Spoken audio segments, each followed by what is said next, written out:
Good evening, everybody. Welcome to March 19th, Beaver Dam Lake Protection and Rehabilitation District Board meeting. We're scheduled for 7 to 8. We're going to try to fit that in. This is a kind of a packed agenda. There's going to be a lot of more reporting and also board is always open to make comments whenever they need, but there will be there's a lot of meat and potatoes tonight to get through. Call to order. All right, tonight's meeting is an open meeting in accordance with New York State Public Open Meetings Law.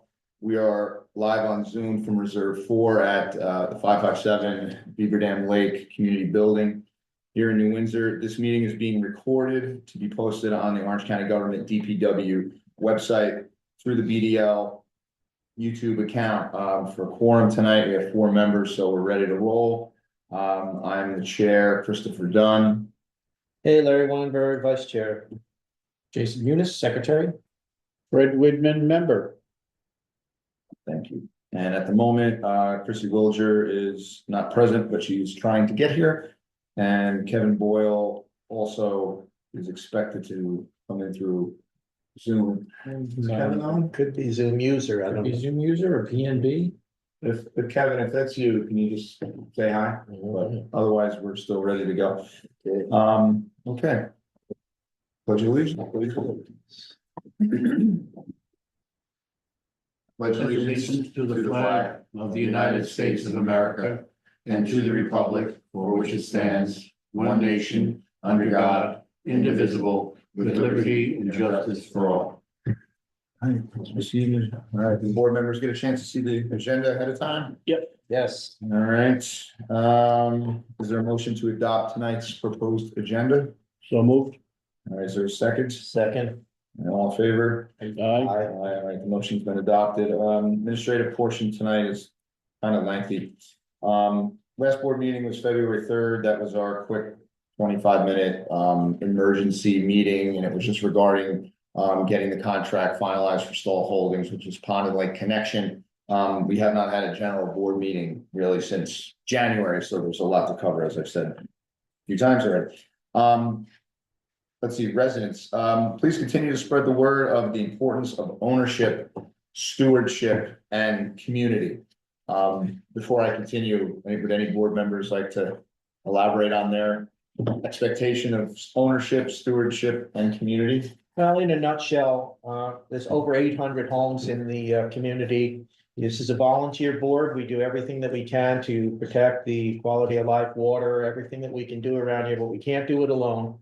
We're not a police force, so if there's anything that's happening around the community, please don't be afraid to get involved. Don't be afraid to talk to your neighbors. Don't be afraid to come to a board meeting. I do see Valerie on here. Valerie just moved into the neighborhood about 2 weeks ago. I dropped something in her mailbox, so that little welcoming flyer. So nice. Spread the word. Yeah, spread the word so that you can become part of all the great things that we're doing around here.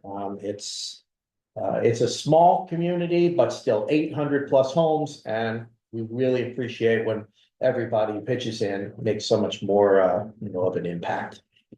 You can also, yeah, go ahead, sorry. you can also do stuff at your own homes outside of things with the lake. This is a huge watershed, so even things you do in your own home affect in the watershed. So timing of fertilizers, if you're going to fertilize and then it's going to rain, it's just going into the lake and then fertilizing the algae.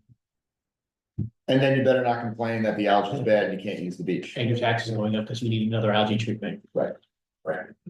In fact, what Jason brought up is a good point, because there are fertilizers that are commercially available that do not contain phosphate, phosphorus. In fact, most of your commercial landscapers in New York are prohibited from using phosphorus containing. So if you're going to fertilize, look at what you're using. Truth be told, I figured I would throw it to the board because I knew they'd have great things to offer. BDLboard@gmail.com is the best way to reach us, of course. The new boat storage policies are now in effect. Finally, this labor of love need over the last 18 months or more.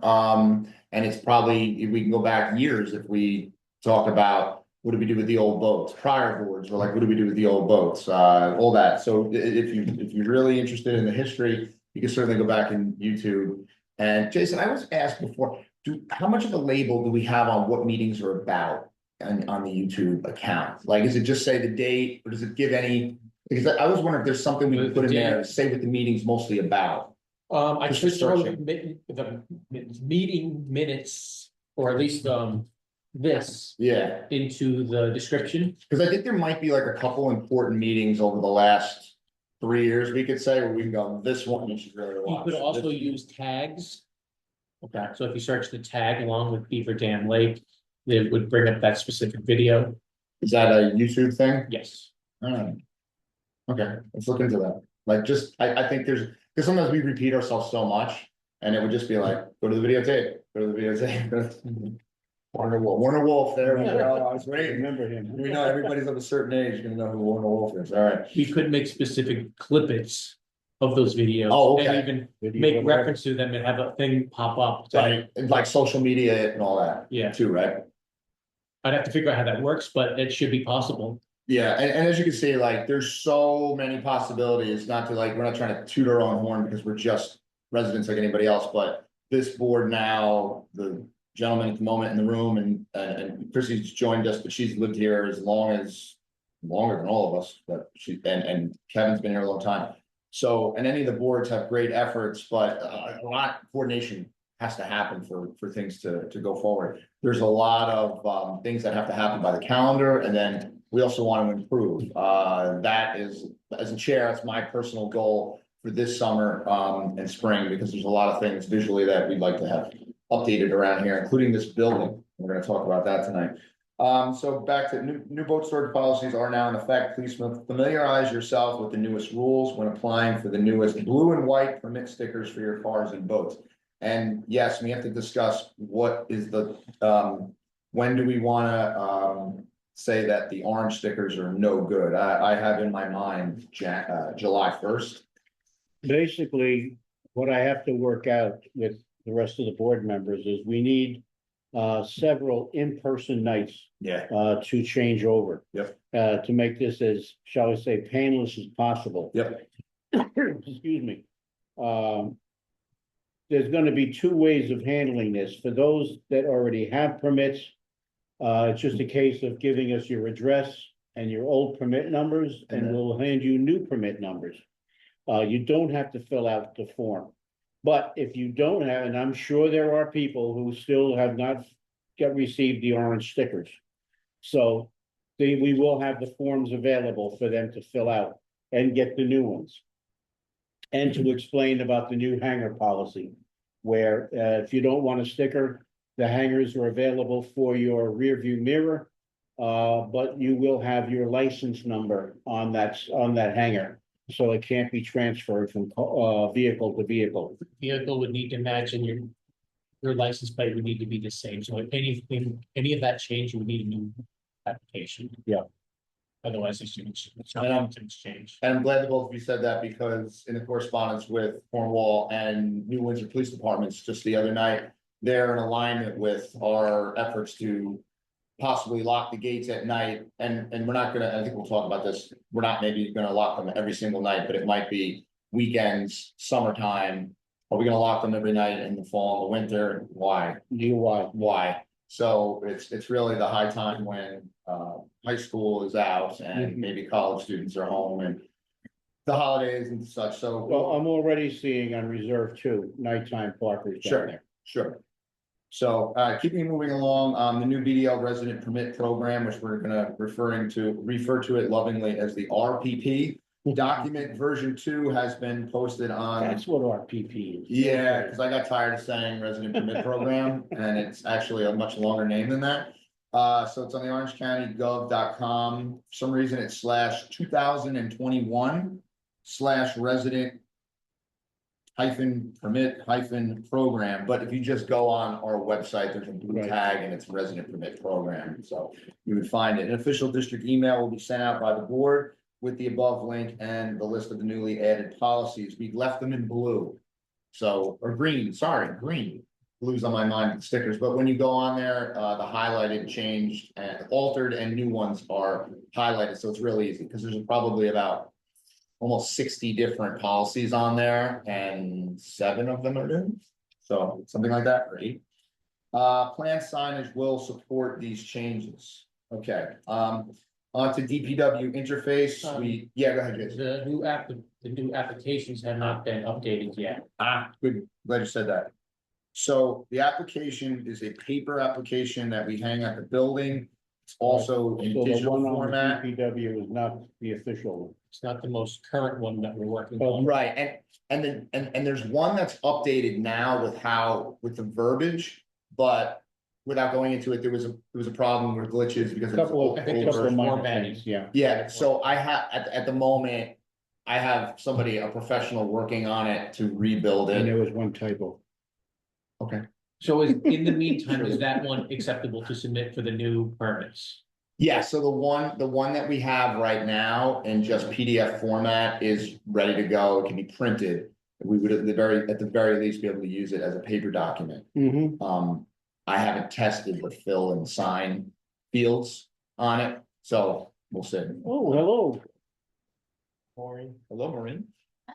All right, we have 3 residents. Yes. So the attendees, for this meeting, we have DPW on the 13th. It was, board member, Eunice and myself, the, deputy commissioner, Ryan McGuire, and the secretary to to Eric Denega, our DPW commissioner, Mary Hyphen. Discussed topics were building estimates for this building here. We've had 3 contractors. We won't go into everything found and such, but we've had 3 separate contractors come in to go over the building. We're talking about things like siding, number 1, insulation inside, ventilation, soffits. There's no E-vent. There's only 1 gable. It's frigidly cold in here. It's frigidly cold in the shop, and part of the reason is that there's too much ventilation. This building has evolved over decades and decades, and it honestly was never really built to be a winter full-time use. It's you have to heat this building up for a while, and it wastes energy to do so. And we kind of want to bring the building up to date. And seems like after the meeting with the deputy commissioner, stated that we need to present a full scope of all that is needed to the Orange County General Services before a contract bid can be initiated. But I believe also the commissioner may see if commissioner discretionary funds may be available. That's up to $25,000 per year that the commissioner can, it's kind of like a one-time Band-Aid per year to cover something per department. And we're considered another department of the Orange County. And it could be used to fund. We'd still have to budget for it, but the money could come from that, but it's only up to $25,000. Some of the estimates may be greater than that. There's quite a bit that we would like to do to the building.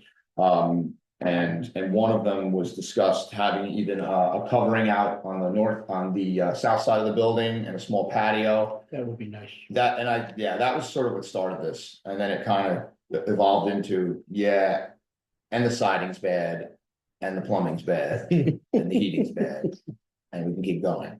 So it's time to bring the building up to standard. It is, because it's only going to get worse, and if we don't take care of it, I feel it's only going to get more expensive. So we're going to be looking at that for the rest of this year. We good? Yeah. Okay. So GEI contract proposal, they're a lake management company that we had a contract from July 15th of 23 to July 14th of 24. It has been expired. We had issues getting the contract extended, we will say. And because a piece of equipment was shipped 5 months late, we couldn't test how we wanted to last summer. So some people that were listening to us giving testing results for the tributaries and in lake in 2023 didn't hear them in 24 because they didn't happen. We want to revamp and revitalize this program. So the commissioner needs to decide, and this is quote, Ryan McGuire, the commissioner needs to decide if this is something that is a candidate for professional services through commissioner discretionary funding, as I just explained. Like I said, that carries a limit of up to $25,000. Just for reference, our last contract with GEI was $15,000 and we used about 12,000 or 13,000, no, 12,500. We still had $2,500 that was unspent out of that. There's also let's see. Ryan McGuire commented that the contract agreement needs to be in the county standard form instead of GEI's form. What he's referring to is that the proposal that was made by GEI was in their format. And I think he was just making the statement that if it was to be a real contract proposal, they would have to use Orange County's format, which they've done in prior years. So I don't see any issues with that. We're just reporting back what happened with our meeting last week. Back to the RPP, the Resident Permit Program version 2, we notified the commissioner that and asked permission if it could be published. They kind of double checked just to make sure everything was in line with local law 8, because that's what the document is based off of. And clearance to upload was given, and it is now live. It has been since yesterday on the website. Dam maintenance and dam maintenance and inspection. So generally, the dam is 2 times a year inspected. Once in the spring-ish time. There's no date yet, and then the other time is by the fall. A lot of time it's still in September, so it's end of summer. But I think last year it was like September 25th or something. And those are just visual inspections. They do lower the spillway. So it's not a lake lowering, it's not a drawdown, it's just a overnight, open the gate just enough so that the spillway dries so they can go into it, take a bucket, do sample rates to see, because we do have the lower level output valve has had a very, very, how would you say, slow leak? Minute. Minuscule leak. And this was something that probably existed through, go figure, the building of the new dam, because this was a structure that was not a part of the new dam. It goes under the dam. So it was a pipe that was never excavated, probably overlooked by the initial build and Not part of the engineering. original plan. Not part of the original plan. Hindsight says probably should have been. Why not? But this board wasn't really around for it, and the board also is not the decision makers in this. We're not the engineers. So we're just the mouthpiece and the eyes and the ears for all of the residents. So we're just always going to report back to that. DPW granted permission for the new oh, sorry, I'm reading the wrong part. Dam. So the next on the schedule, I had asked, so there's nothing on the schedule yet.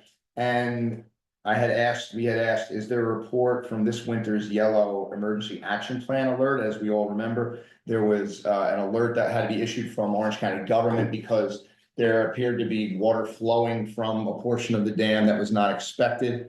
The board has now learned that it was from an actual drain.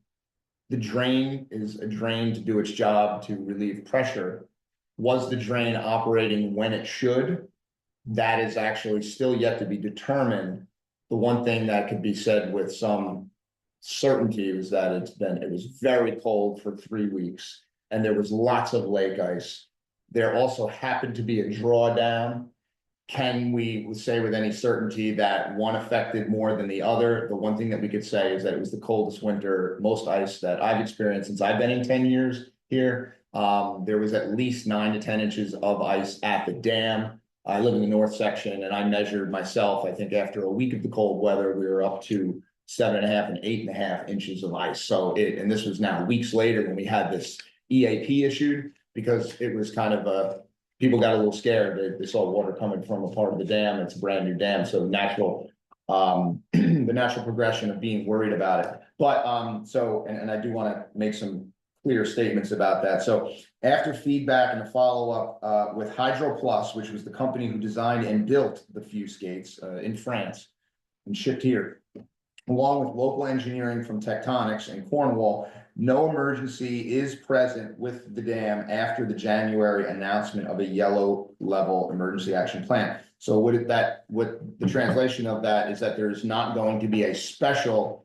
inspection and there is no special report coming. It's all going to be part of the normal calendar of inspections because there's no threat.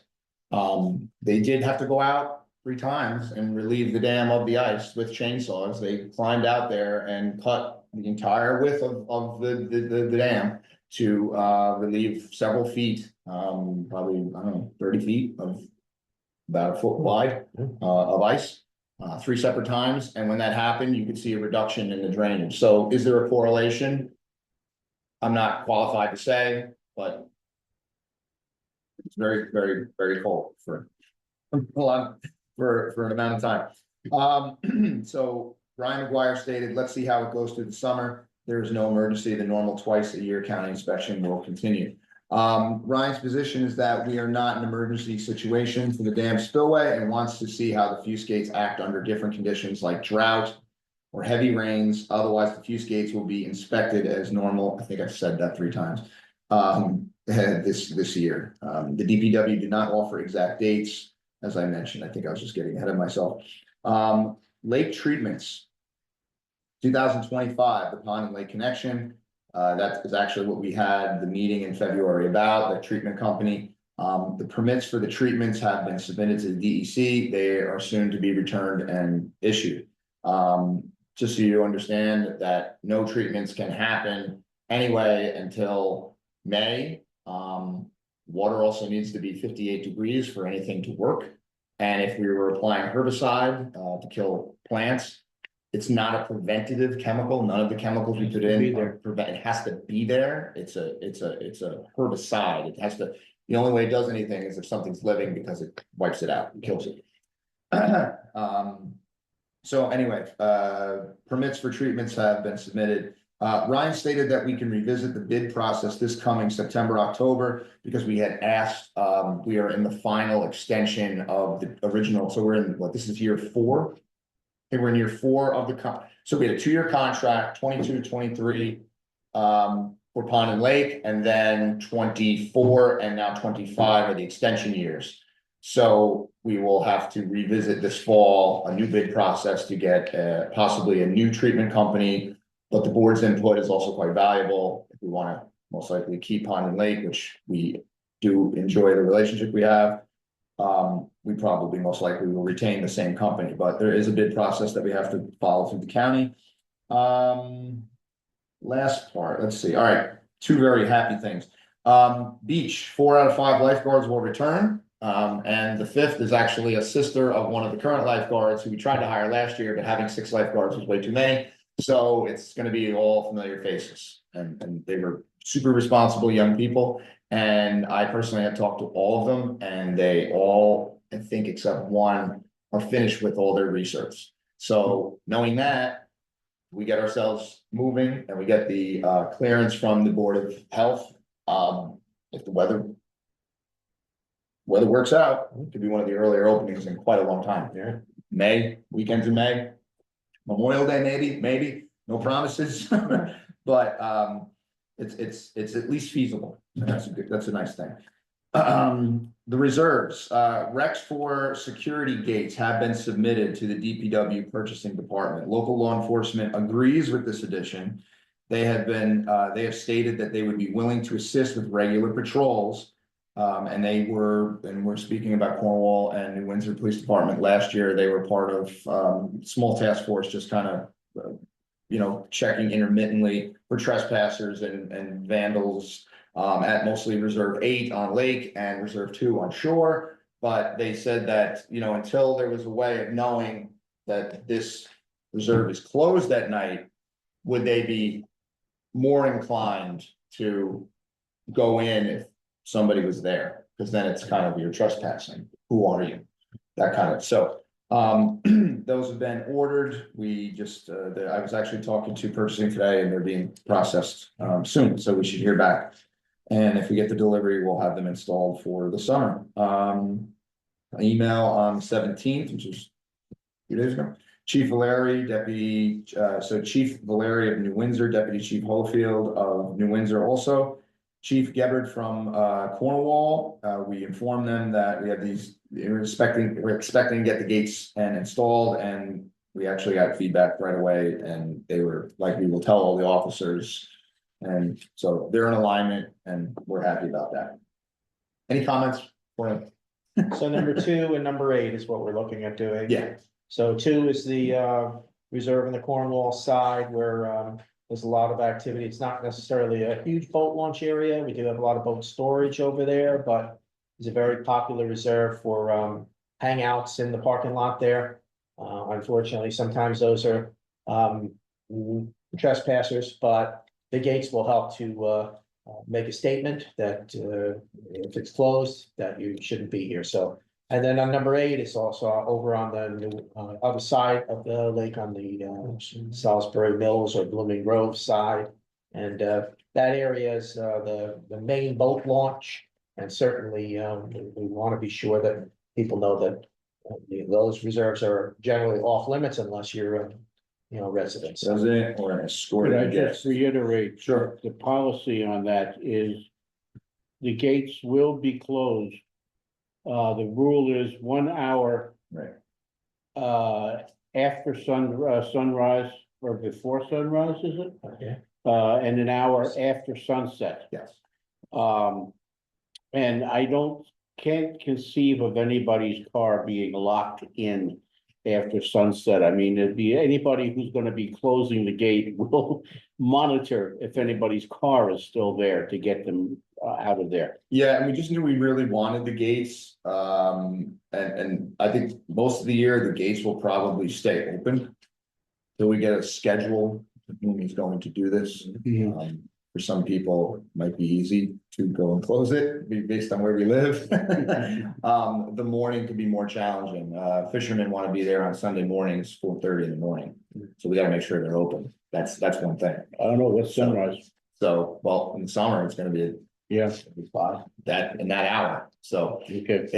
and Saturday night, we want it closed. So it's gonna be a bit of a juggle at times. So but that's what we're here to figure out. Okay, safety, just basic safety statement. We're still in the administrative portion of the agenda. Please report all district and town emergencies to 911, not the police. You'll just delay things. Just call 911. Unless it's non-emergency, then of course you can always call the business line. Which I normally put that number in here, but didn't do that this time. You can easily look up the business number for Cornwall and New Windsor. Actually, dams reported. Okay, so dam update, we already mentioned that. Swim beach update, we already mentioned that. Moving down to the reserve properties themselves. Now, this is just some basic information for newer residents. Non-residents are not permitted. Please report trespassers and vandalism to the local police departments. All guests must be accompanied by a resident. Attempting to transfer a registration sticker, help me out, Fred, will result in the loss of parking voting privileges at all reserves. Violators will be issued a summons and subsequent fines by law enforcement. So we got ahead of ourselves by talking about that.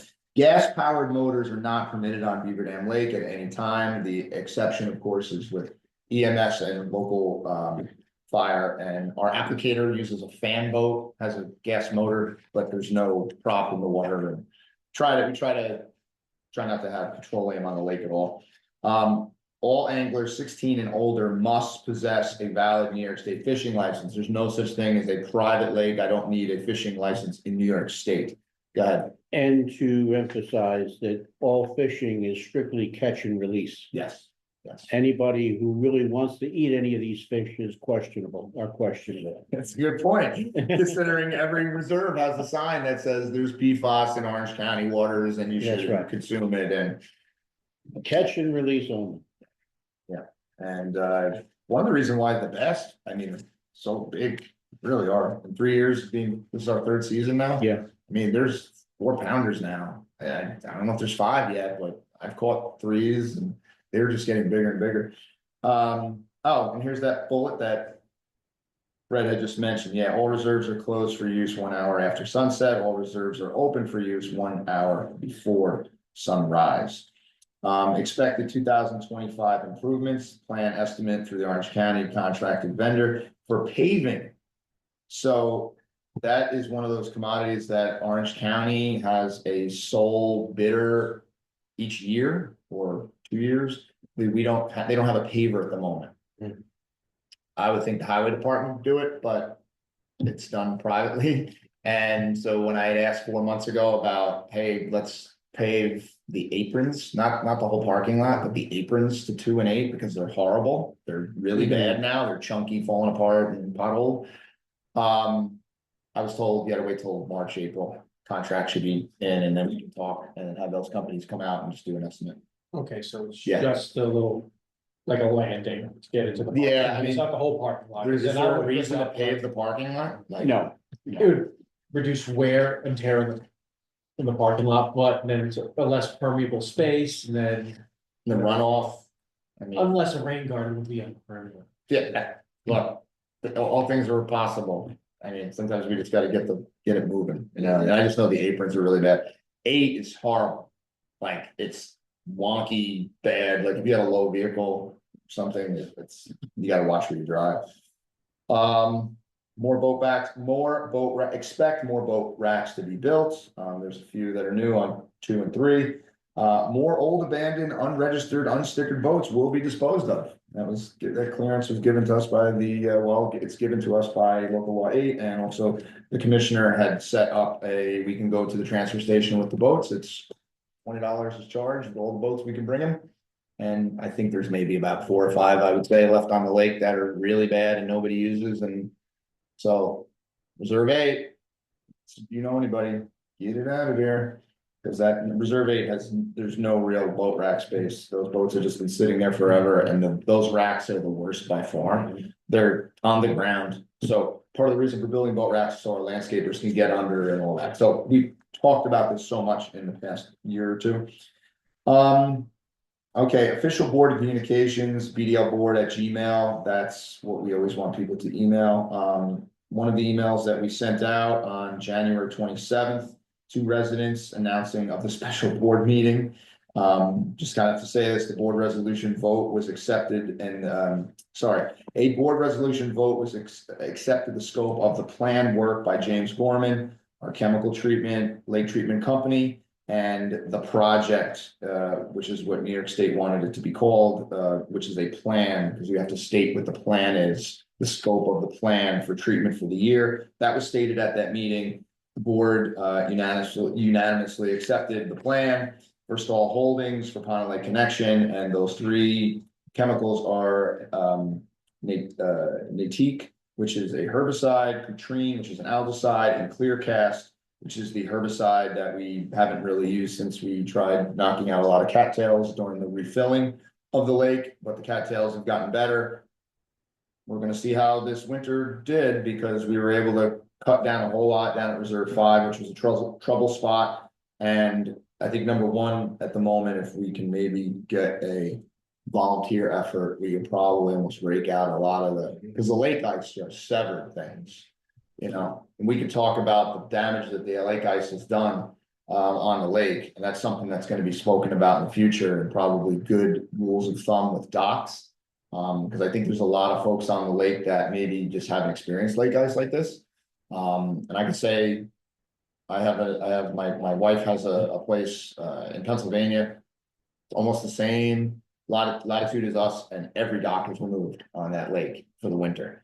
Beaver Dam has been different. If you have a floating dock, you did better. Your dock moved around. If you had a stationary dock, there's definitely some deck damage. I've driven around. I've had 2 residents send emails about lake dock damage. But there was a lot of ice, and the ice, I mean, we have buoys. Our buoys we have to go get them. There's 2 of them that are down the way, and some of them have been broken. So we have some, good thing we have 6 new ones ordered anyway. So we were gonna replace 6 of them anyway. So, but this winter was pretty harsh on the things in the lake. It's just been a while. I think we maybe needed a reminder on what ice can do. But anyway, all right, so email on 2-3. Orange County government has issued the advisory level for the dam. We covered that in one of the meetings. I'm not gonna go through this. We actually talked, this is where we're gonna zip through. We talked about what the emergency action plan was about. I actually just kind of put the email in here and it discussed the 3 action levels, which are yellow, orange, and red. So if there's an emergency at the dam, there is, and I'll read this, action level 1, which is yellow, which is what we experience. It's an unusual problem or situation that has occurred, but failure of the dam is not expected. Flow conditions are such that flooding is expected to occur downstream and or upstream of the dam. That statement in our situation, kind of unfounded. It was, it's winter and it was a trickle. It wasn't like water was flowing from the dam freely. Wasn't flooding the stream down below either. Action level 2, which is orange, a situation that could lead to potential failure is developing, but is still considered controllable. Some amount of time is still available for further analysis and decisions to be made before dam failure is likely. Water level is at 33.5. So if you go to the spillway, you can see these measurements on the side, which is 1.2 feet below the fuse gate activation level. So at that point, if it was to raise 14 more inches, then you'd be starting to approach the tipping point. And our dam has a falling fuse gate, kind of doomsday design, where if the pressure builds up, one gate will drop until the pressure is released. If the pressure was so high that a second gate goes. By the way, this is a one-time deal. These gates go, they're gone. They go down the stream and they take out 94. This is emergency devastation. This is not a normal function of the dam. This is hopefully something we'll never, ever experience. It also required the lake to be about 5 feet higher than it is right now. So most people's houses would be underwater and we would be out of here. So this is like a tsunami situation, but luckily we're at 335 feet above sea level. And the chances of this happening, but hey, you never know. I mean, we've seen some flooding in places like the mountains of Tennessee and Vermont for a few years, and Catskills have been wrecked a couple times. So I know I pay FEMA insurance. Action level 3, emergency level red, failure, fuse gate activation is imminent. It has occurred, or there's no time left to attempt to correct the measures to prevent failure. Water level has reached 336.5 and rising. It's 2 inches below the fuse gate. That would be scary. On February 5th, there was an email sent for volunteers who came, and they were awesome at Reserve 5. The cleanup, several residents worked for 3 to 4 hours along with Supervisor Steve Bedetti of New Windsor, cleaned the exposed lake floor from rotting trees, logs, and decaying debris. On 2/24, an email was sent out about avian influenza at Beaver Dam Lake. On that day, it was reported to the board that by various residents that there were two separate cases of dead swans that had been found in 2 separate parts of the lake, the north section and the southeastern section. And one was at Reserve 6 and the other was off of Reserve 1. We reached out to several people. New Windsor came through, and animal control came, and Stacy from animal control came and gathered up both birds. They were taken to Flannery's to be frozen, and necropsy has been performed. But I actually spoke to Stacy yesterday, and she said that she would try to see if she could get an answer as if they had a result. The assumption is that there's a huge backlog in the state for testing birds. So did they test our birds yet? And by the way, it had been also stated that in this email that there was a confirmed case of a dead red-tailed hawk in the BDL area. Because they knew that it was confirmed, they already know avian flu is here. There's no treatment, but there's a PPE precaution that's been offered by the DEC, which are, if you find one of these dead animals and you think it's to wear goggles, gloves, a mask, and triple bag and throw away. So triple garbage bag and throw away the carcass in an outdoor garbage can to be picked up. Don't bring it in your house. So, and that is exactly word for word, well, not word for word, but those 3 are what is on the DEC website when you go in there for avian influenza outbreak in New York State. 318, yes, I already said there's no necropsy. Animal control will report back soon. Okay. 6, DPW communications, as already stated, we had a meeting, nothing else to report, we've already talked about the meeting we had with the DPW. Number 7, lake health treatments. James Gorman, Pond Lake Connection stated that he would do his initial survey of the lake in early April. If it's for some reason remains cold, which doesn't look like it's going to, he'll be here in April. Otherwise, he would wait, because like we said, it needs to be about 58 or more degrees before there's really any serious concern for anything in the lake.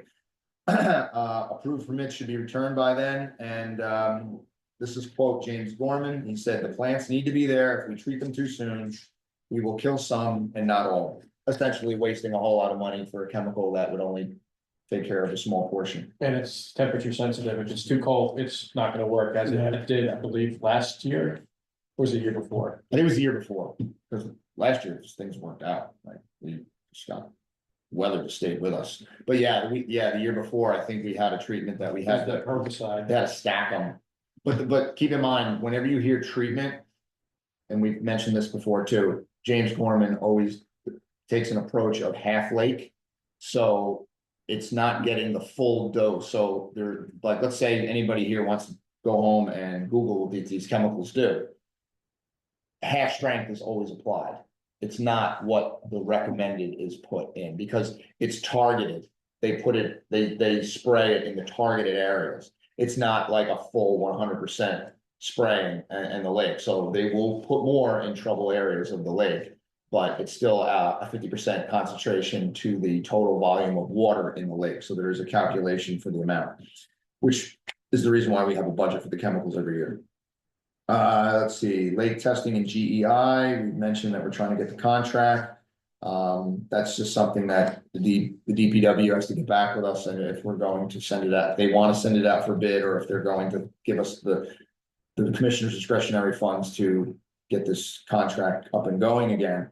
But luckily, in the meantime, AJ Reyes, who has come here and done presentations for us, is still willing to talk to us and give us some consult, and is going to suggest a testing schedule for our oxygen sensor, dissolved oxygen sensor profiles, which is one of the things that we want to do for the lake. We want to see how the lake changes through the course of the season, how much dissolved oxygen is available in the lake and also in the tributaries that we've already tested for things like fecal coliform and nitrogen and phosphorus. We already know that Beaver Dam Lake is on the New York State impaired list as of 2022. It's one of the highest phosphorus contents in a body of water in New York State, our lake. And this isn't something that can't happen over time. This was a former agricultural area. There were farms. The soil but at the same time, we catch runoff. We're tributary. We're a tributary fed lake. So we're going to catch everything. So if it doesn't rain, sometimes that helps us. But then other times that can hurt us because we're not flushing out.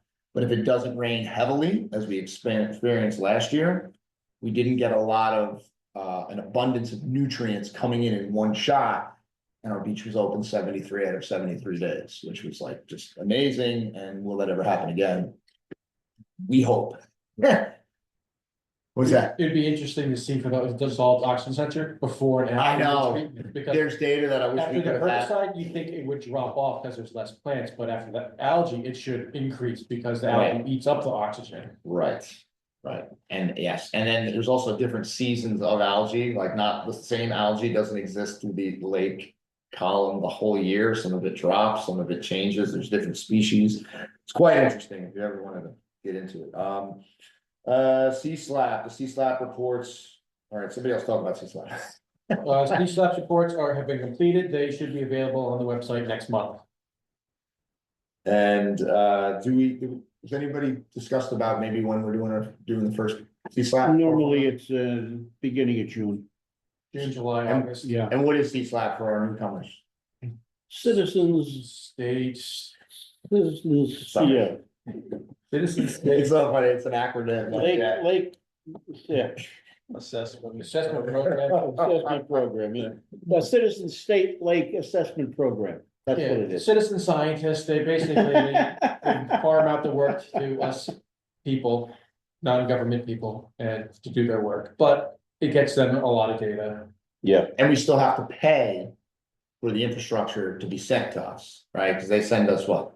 The sampling models and. They send us plan. everything we need, the testing equipment, the sampling bottles, and even the postage to send the samples. Which up is to not testing. small, yeah. No, And and, back, what, ice back to. but I think one thing we should make clear is that, GEI does value the data that comes from C-SLAC. Yeah, yes, yeah, Well- AJ's mentioned that. Yeah, well, the data is what would allow us to be able to get grants in the future. Yes. If we can't substantiate anything, Right. then we don't get one. Yeah, so I mean, all right, so I'm glad you said that, it's pertinent, because that is one of the reasons why the commissioner knows it's important to us to continue with this. We've spoken at this at so many other meetings, that's why sometimes we try not to repeat ourselves.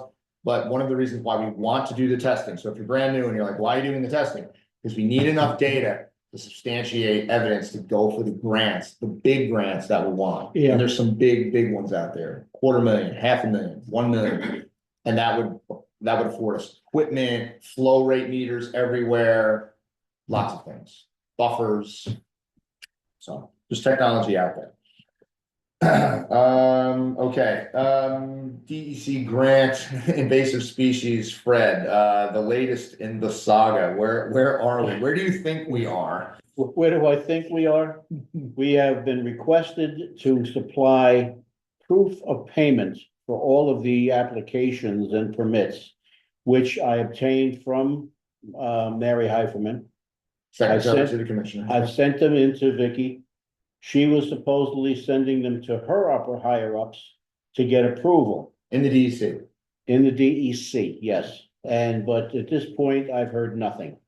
And that's been over a month now since I've sent that information to her. And to rehash, I mean, I think we were back in September, October. We are looking at approximately, based on $118,000 worth of testing and applications. We're looking at half of that. So roughly $56,000 of reimbursement. So, yeah, so a grant award, and Yes. one of the questions that has been asked of the DPW and the DEC, it's frustrating, I'm going to say this, it's very frustrating. When we get this award, what form will it be in, Right. where will it be held, and can we spend it for lake health? No Or one does it seems just to go to be- the surplus? No one seems to be willing to go out on a limb. But that still hasn't stopped the board, and Right. 99% of this is Fred going hard for this for like almost 2 years, basically. And this is a grant that a former board and Larry, Chairman Larissini did a lot to get this, was the Yes. reason he tried it, I think in 2016 and 17. And then we didn't use the grant, we didn't try to get the grant because there was no water in the lake for 2 years, so. We're doing this for you, because I wanna, yeah, but anytime, but seriously, whenever we have new people here, we want them to understand what we're doing, why we're doing it. People that come to meetings already know, and if we look at who's here, there's always going to be the familiar faces. All right. Yes, so we've run quick through the agenda, so, I can add on the, Cornwall social information if that's, So, all right, so we're saying, okay, so do you wanna do community events first, or? yeah, I mean, I could do that, and then I'll just tandem into the Cornwall social update for the information that was given to us by the, co-owner. I didn't research that information, but it came to us, and I had spoken to somebody else as well. So, current events, community events. Everything that we do here is volunteer, everything operates also off of donations.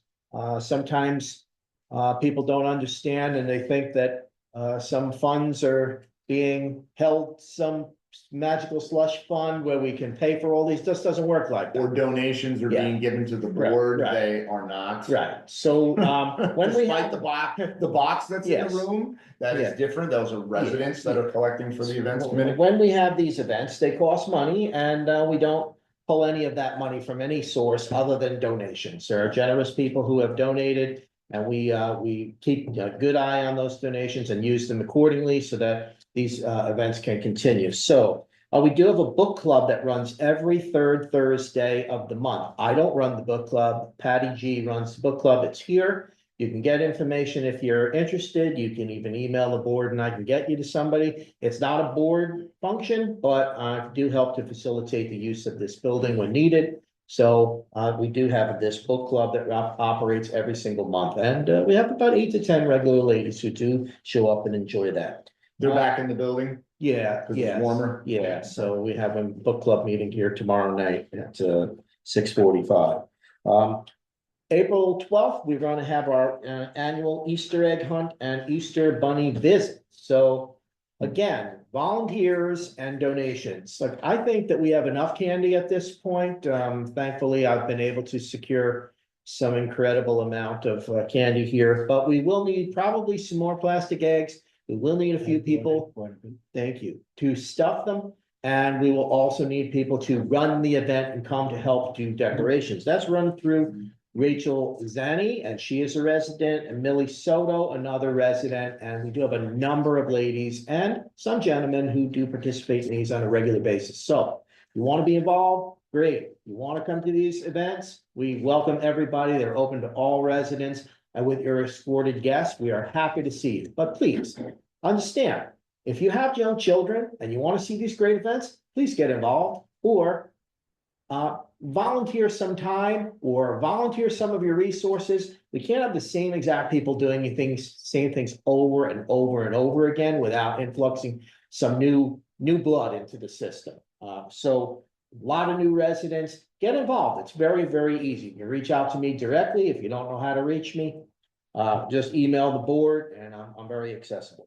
So that's going to be happening on April 12th. So we do, again, we generally have the Easter Bunny come. You take photos with the Easter Bunny. We probably have about 1,000 to 1,200 stuffed Easter eggs, and we haven't found any of those Easter eggs that got missed by the kids. So they're doing a pretty great job in getting through all of those Easter eggs. Do we have an expected time on that, or too early? We do have a time, I don't recall, but usually it's somewhere like 12 or 1. I can't recall exactly. We do have the Easter Bunny secured, so that's a good thing. As far as community events, and when we were talking about additions and things that are happening here at the beach in reserve number 4, 557 Shore Drive is just such a great thing that we have, and so many people don't know, don't utilize. Last year, we expanded the beach, we got more sand. We're gonna have another delivery of sand coming at some point, and we'll need a few volunteers to help us spread that sand out. Please keep your eye open. We also ordered a foot wash, suggestion. Some people were saying, gee, I'd love to come to the beach, but my car gets all full of sand. Could you do that? So we did order the foot wash. It is here. It will be installed. Just another thing that we're working on doing. Earth Day cleanup. We don't have anything scheduled, but if you haven't noticed around your community, there's the usual winter garbage that's blown around. We've had high winds all winter long, and it would be great to get a group of people together just to pick out our reserves, to pick the line of the water and get the trash out of here. Usually we do it right around Earth Day, which is generally April 22nd. We haven't put anything together just yet for that, but keep your eyes out, a clean BDL, a beautiful BDL, and I love where you live. That's the reason I'm even on the board, because I want to love it. I want us to have a great community and everybody, all social and fun and enjoying and beautiful water. All right, enough of that. So, New York State does have a burn ban, right? The burn ban runs from March 16th to May 14th. And what is a burn ban? Basically, you can't go outside, start burning up any wood, any fire pits or any of that. So I don't have the numbers in front of me directly, but since they've implemented that, the outside fires and uncontrollable fires around in our area in New York State have been cut down immensely just with that. And this burn ban is the annual scheduled one. This is not of the emergency type one that I think we had, where you weren't even supposed to have like a barbecue grill going because we were like a tinder. So this is, you could still have your fire ring. This isn't like. Yeah, contained fires, Please no don't burn open leaves, fires. never burn leaves New anywhere. Windsor, no open fires anyways. Yeah, so you definitely want to be For this? extra It wasn't cautious. before. No, Yeah. just in general, but in New Windsor, there's no open burning in New Windsor. The population level is too high. Goodetti mentioned it when he was here last. Okay, oh, for New Windsor, for New okay, Windsor. all right. Cornwall, which we're right next I to, see a fireman or It's an two on here, I'm curious, adjustable. but, yeah, okay. So, yeah, please respect the burn ban. It's very important. We don't want a dangerous situation when it's dry out there and we could, cause a fire. You could be subject to a pretty serious fine if you were caught burning during this New York State burn ban. So I'm just gonna shift also focus on to the Cornwall social. We haven't talked about it. Can I say, Sure. can we keep this brief? Yeah. Because I don't know if we need to go completely into No, everything. just, I'll just read verbatim what, I had been in touch with one of the town supervisors who was, involved with, the Cornwall Social and the planning, and we've had our eye on this now for multiple years. That's the former Penning site that's at the end of Shore Drive and on Route 94. So other people have still been in touch with the owners, and the owner has recently responded with a nice, simple response. Gabe Ahern, he is the co-owner, and in a nutshell, just says, hey, our progress is as followed: site work, internal water and sewer type stormwater management and measures. They have been underway through most of 2024 and is nearing completion. Once work can resume in this spring, we have building permits that are contingent upon the completion of a dry hydrant for our fire suppression site. The fire department also believes it will be useful for neighboring properties that we have this. This dry hydrant received Army Corps of Engineers approval last November, but is still pending a DEC approval, for which our engineers have submitted the necessary applications. While we are hopeful to receive approval soon, we are not in control of the timeline. As you know, the Cornwall Planning Board has directed them to also use Shore Drive as the entrance, but currently everybody is pushing to get onto 94. As they had a traffic analysis performed, and most people who live in the community really would prefer to see the entrance on Route 94 versus Shore Drive. That was one of the big bring-ups.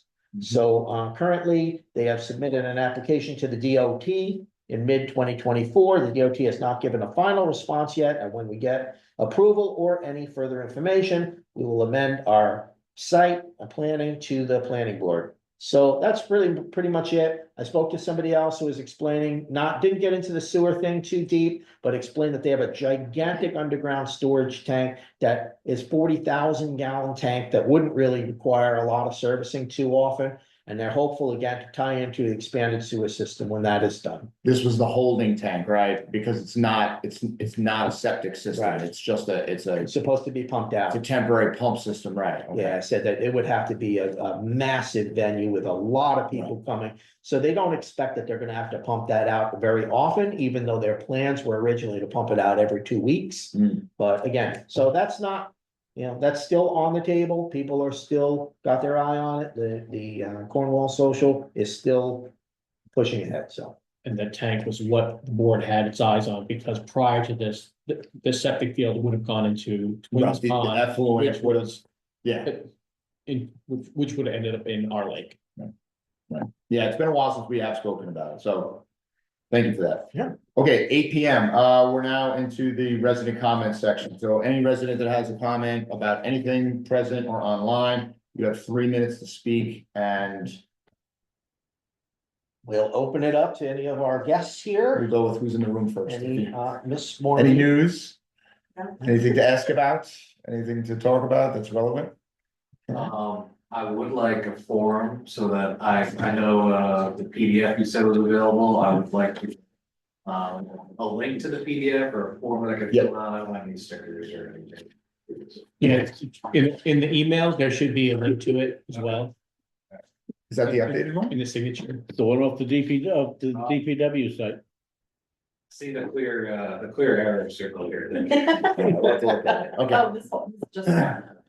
Is there anyone online? Diane Metzkow says she would help you with the permit spread.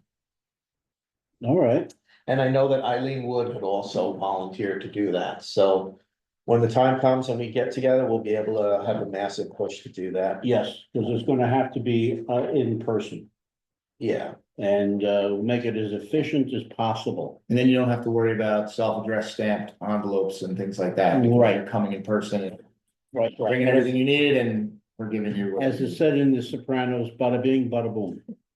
need. And a few other places. Anybody else in chat? that it? Sarah Phillips, hi all, sorry to be late joining you. Do you have any comments about the damaged docks on the lake after this winter? We mentioned this a little bit earlier. I can take that, sure. The comment is that we discussed that, the winter was quite harsh. It was 3 weeks where we had ice building. Docks are not something that the board governs or has much to do about. It's really your town. If your dock is permitted and if your dock is built to the specs that two engineers, because you're supposed to go to two engineers to have your dock built. Even then, will it withstand the force of ice? Most places do take out their docks. That doesn't mean that docks are not fine to leave in the ice. They have to be built the right way. Many docks I happen to know are simply standing on the bottom. They're not in the bottom. And with the amount of ice that we had, drawdown or not, is certainly going to move it. I know many people are thinking drawdown. Yeah, drawdown probably definitely moved the docks more than and other things like our buoys. But the drawdown itself wasn't supposed to happen. If people remember, the drawdown was not supposed to happen when it did. And at this moment, there's still some unknowns because the drawdown should have been, it began January 6th. That was right after we had a thaw. We had a lot of rain right after December 27th. The lake ice had gone away and retreated. There was no lake ice when the day that the drawdown began. There was no lake ice. Lake ice started forming after a few days. Now, being the person that was talking to the engineers and the flow rate, we wanted them to open it up more so that it would be ready for the cleanup at 5 and the other places the following weekend. But what happened was, if we can go back a little bit further, the DPW kind of surprised us the summer before, or 2 summers, it was the year before, when they wanted to lower the dam, lower the lake without telling the board. It was last year. And we woke up, it was last year, right? It was like last May or April. I'm actually forgetting it. Yeah, How long ago it last year. was? 1 year. Yeah, so when we woke up and a lot of people woke up and they said, why is the lake down? I think it was close to a foot or more. And people's boats were in and there were things touching the bottom. And the DPW apologized for that. And they basically didn't realize, and I say that the engineer at the time didn't realize that the gate was gonna let out that much water. And the reason why they did that takes us back to the saga of us trying to mitigate. I know this is a long-winded answer, Sarah, I'm sorry. But, and I see Chris on here. Our current landscaper has to be able to get to both sides of the spillway to trim the spillway 4 times a year at least.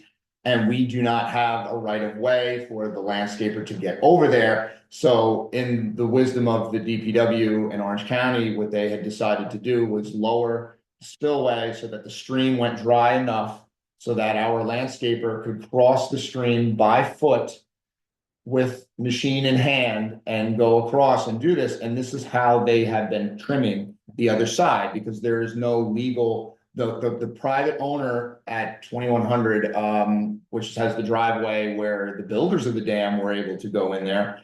They are not permitting anyone else to come in there and it's their right. And I don't disagree with them, but we don't have, or the landscaper doesn't have a way to get across to the other side. So once again, the gates were open, the lake was dropped suddenly, we were surprised, and the reason why they did that was just so they can mow or our landscaper can mow, and then they would close it up and bring the lake back up. But there was some damage to a few people. There was somebody had a damaged fountain and there were just some surprises. There were some rudders touching the ground. And so since then, they're timid. They're timid to open the gates at the rate that we needed it. So it went slower than expected. The ice formed. We put it on a hold.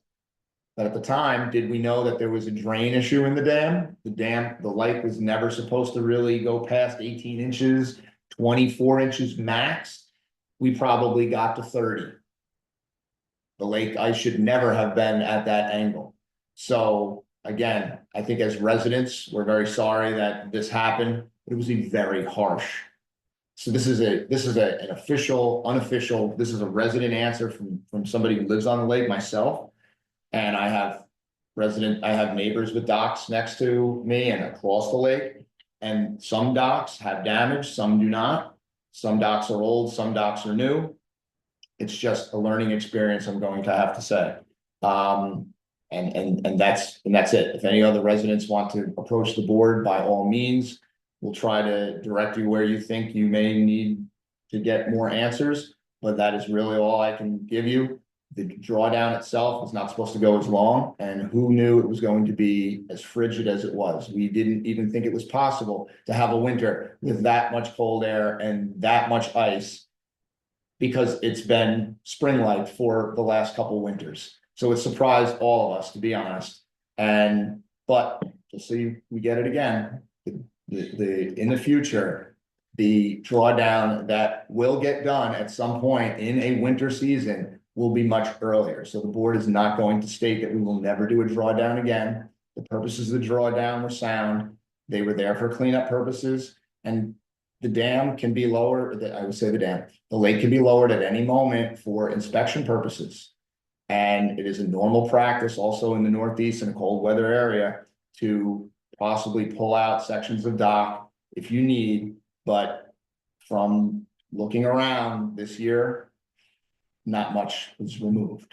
So that's just my long statement. If anybody else wants to say anything, I just, that's just what happened. So Sarah, once again, and you're welcome, Sarah. So I hope that's all. But if anybody wants to feel better about it, the board will certainly not look to do a drawdown when ice is going to form. That was never the idea ever. And it's just what might have happened. Took us by surprise. And once it happened, it was in motion. So it was a tough situation. We thought it was going to warm up, never did. Didn't until 2 weeks ago. So with that, motion, any other comments? Man, we almost had it at an hour. Yeah, but we're good. that's all right. Not bad. Okay, motion to adjourn? Second, all in favor? Aye. All right. With that, have a great night, everybody. Thanks for coming. Thank you so much. Yeah.